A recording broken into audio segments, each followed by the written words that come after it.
Hey guys, Sandy here. It is time for another purpur kit layout. I'm going to be scrapbooking these two photos from our time in Santa Cruz and Monterey Bay.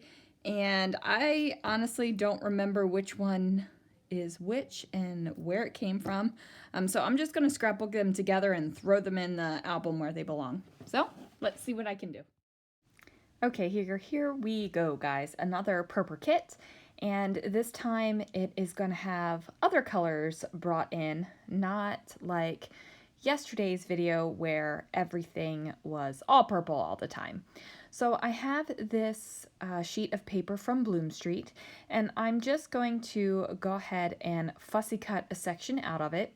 Now, I did go ahead and leave that branding strip there. That way I knew exactly how far apart my paper had to be spaced.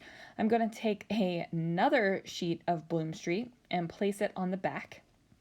And that's just going to fill in the gap here. Now, I originally thought I would put white behind this layout, but we are doing the purpur kit, so more purple had to come on. So I went ahead and did that. Then I'm going to trim off that branding strip, and then we are going to get to doing our layout. Oh, of course, I had to washi tape the back of my layout because, you know, I have a thing about that. I have things about a lot of things, but this is one of them, where you just want to cover up the joins on the papers here. That way nothing gets messed up when you know, you're sliding the layouts inside and outside of page protectors. So I have these two photos and I am going to pop them up on some fun foam. Now, just the nature of the papers here, it kind of looks like the purple sinks in and the diamonds are above it. And I'm totally good with that, but I want the photos to pop up away from all of that. Now I am using a 12 by 12 sheet of paper to mat these photos on, so I do trim down the photos ever so slightly so that I can put both photos on this piece of paper and have a full mat around them. That is something that I do on the regular, is trim down my photos slightly so that I can use the correct size paper. So I like to mat photos on 6x6 paper pads because they are usually a smaller print, more sized for that kind of paper, and I just like that. So I usually trim off a little edge of the photograph. Now I got to get these straightened because, you know, I really didn't have them straight to begin with. So we are just going to go ahead and pop that fun foam down. I am going to use my Nuvo Deluxe adhesive, which is my absolute favorite liquid glue in the entire world. And I'm just going to put them down on the layout and kind of have them overlap at a slight angle. The angle is just there to give it a little bit of interest, you guys. It's not there so that if you're looking at my layout, I don't expect you to have to like cock your head and look at the layout to be able to actually see what's going on. Now I am going to pull out this label sticker book, and I am just placing the labels underneath of the photos. Basically, I'm beginning to build the base of where I am going to put some interesting things on my layout. So I do pull out the Bloom Street sticker book as well, and now I'm going to bring in some flowers, just because I like flowers and I think they're pretty, and I'm using Bloom Street papers, so Bloom Street products will go with it. Now, as you guys know, I am not normally one to work in just one collection. I do like to bring in other things.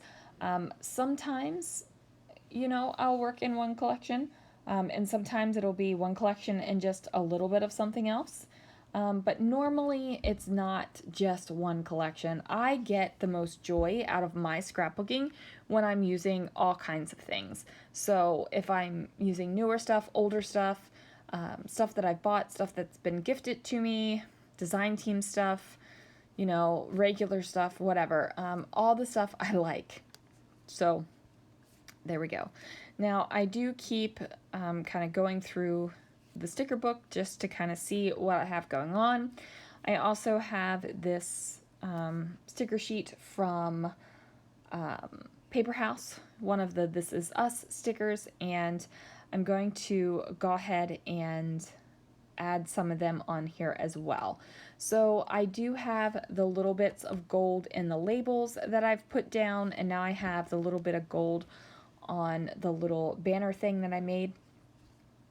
And I decided that I'm going to go ahead and add some florals, florally bits that have gold on them as well. And I'm just really bringing a little bit of shine to the layout. So I also find these puffy stickers. These are also from Paper House. I decided to go ahead and get the birds down on the layout. They're tiny little birds. They're little puffy guys. Like, I'm not really concerned, you know, that they don't really go with the theme. It's outdoors. Birds are outdoors. Like, see, we're justifying it. We are justifying it. Now, I thought about bringing in those puffy leaves, but I didn't really like it. So ultimately, I do go pull out these little gold and white leaf stickers, whatever. I do pull them out, and I'm just going to tuck them in around the florals just to give each of the floral clusters a little bit more oomph. I definitely want the oomph there. I want you to be able to see that these are floral clusters. These are definitely embellishment areas. They're decorated areas, because the triangle, or not the triangle, the diamond background really does kind of steal the show. So I'm trying to do everything I can to bring your attention to the photos. And we've done that now a couple of ways. We have the darker photo mats, which basically bring your eye in to this particular area on the page. I also have the metallic bits that are all around the photograph, so the shininess kind of draws your eye in that way.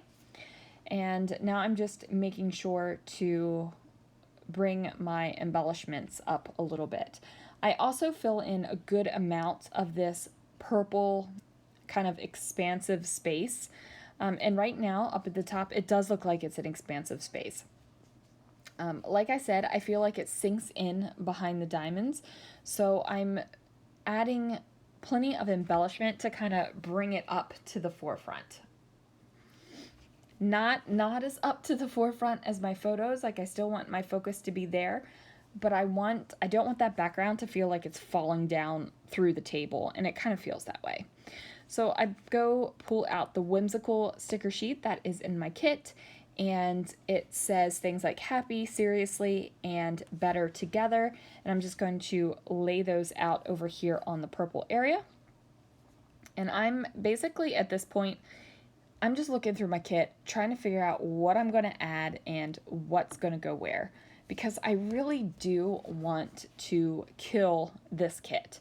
I know that there are things that I will not be able to kill, and I don't want to. My ink pads, I don't want to use up all my ink pads. Like, why would I want to use up all my ink pads?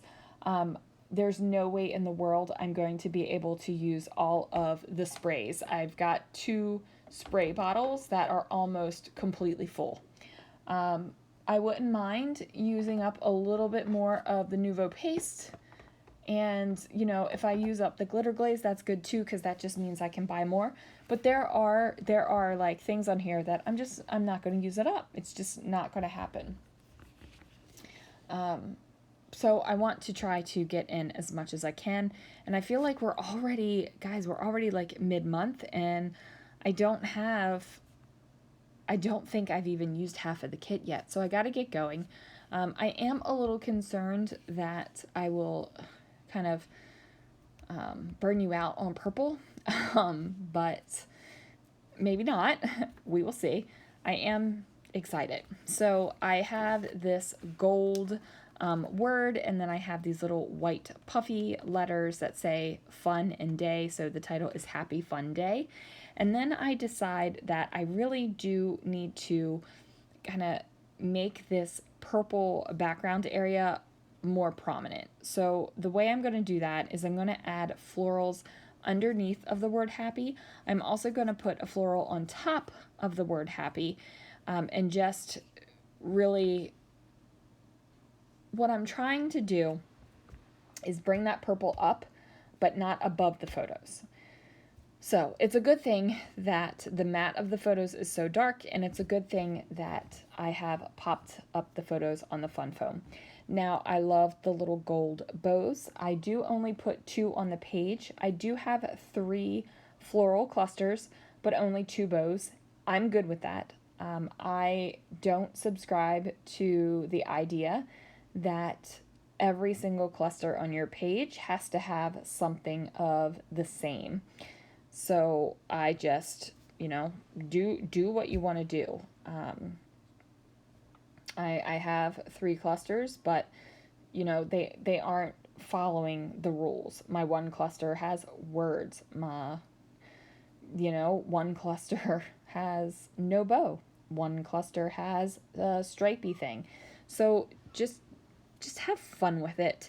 I think sometimes we have to follow the rules. Like, I gotta follow the rules of scrapbooking. And really, you don't have to follow the rules of scrapbooking. So yeah, that's gonna do it, guys. Follow your own rules, do your own thing, make the things, try the things, and have fun with it. I will see you guys again real soon for another video.